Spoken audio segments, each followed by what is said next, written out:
Well, my phone has been blowing up this morning, and in a very good way. So I have been targeting two separate cities in the middle of the country where I have potential work.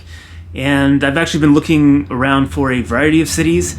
I just want something that suits my needs as well as possible. So some of the things that I was looking for in a place to work and live, at least temporarily, is I definitely wanted a much lower cost of living because unfortunately with my CDL I probably will have to rent an apartment.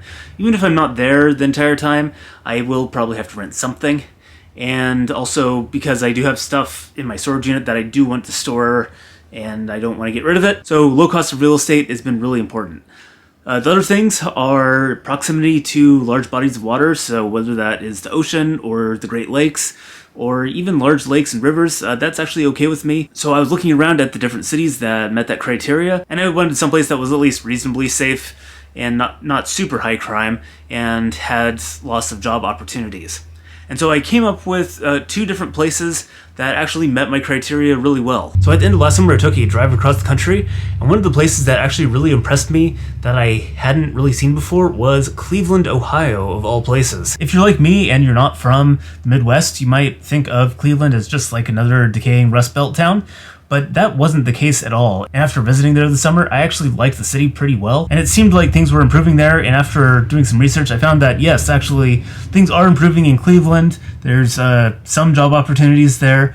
There are still, of course, neighborhoods that you don't really want to go into, but that's true of everywhere. There's some parts of the city that are abandoned, but, you can work around all that stuff. So I was looking for jobs there. And the other place that caught my eye was Corpus Christi, Texas, of all places. I don't think Corpus is a place that people generally think about that much, at least people that are outside of South Texas. However, there's a lot of really good things about that city. So it's a college town, it has military bases, it has lots of oil industry.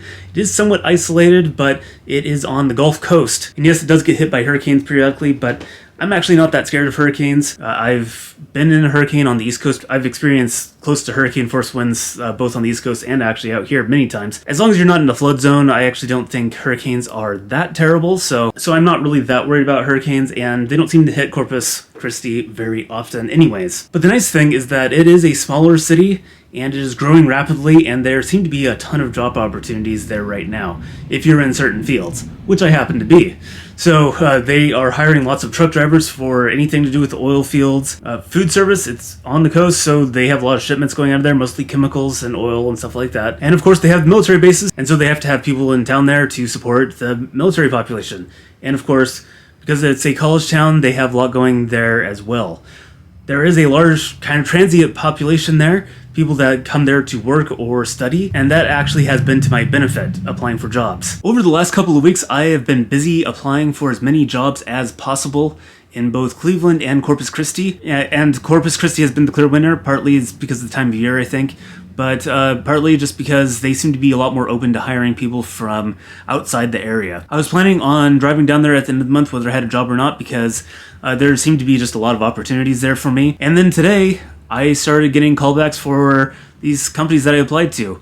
Some of them it's been anything from hotshot driving to food service, and I can do both. I am qualified to do both, although it sounds like I need a TWIC card, so I do have to sort that out. Wages in both Cleveland and Corpus Christi are just slightly less than they are here, but the cost of living is between half and a third of what I'm paying in this area. Also, I know this is kind of a temporary thing, but I could conceivably use one of these locations as a home base at some point. So when I go down to Corpus Christi, if I find that I like it there, then I might buy some property there. Honestly, the property there is very reasonably priced, even in decent neighborhoods. It's Texas after all.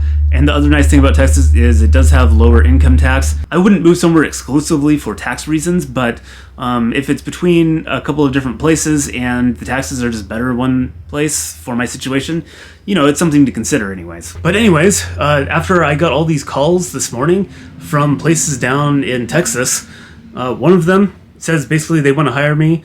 I just have to show up. It's actually the highest paying job as well. It's probably the hardest job, but I'm okay with that. I'm okay with doing some hard labor for a little while just to get out of debt.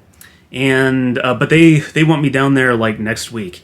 And they didn't want to wait till the end of the month, so I'm leaving tomorrow to go down to Corpus Christi. In case you're wondering, both Cleveland and Corpus Christi are almost exactly the same distance from Seattle. But to get to either one, I have to go through several mountain ranges in the middle of winter.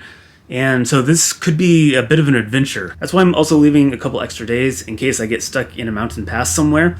I'm not too worried, but if I end up finding that I just get down there fairly easily to the warmer parts of the country, I might just spend like an extra day or something in the Arizona desert on my way to Texas, and that will be just fine. Having said that, I did just check my route on Google Maps, and there are some winter weather advisories along the way. So I need to look into those, see what they are, see when they are scheduled for, and see if I can work around them. If I can't, I might have to reroute and go through like California or something and just cross the mountains somewhere in Southern California where there's less snow anyways. But just getting to Texas is going to be a really fun adventure, and I will take you along for that. But first, I need to get my tiny house packed up because I have to leave first thing in the morning.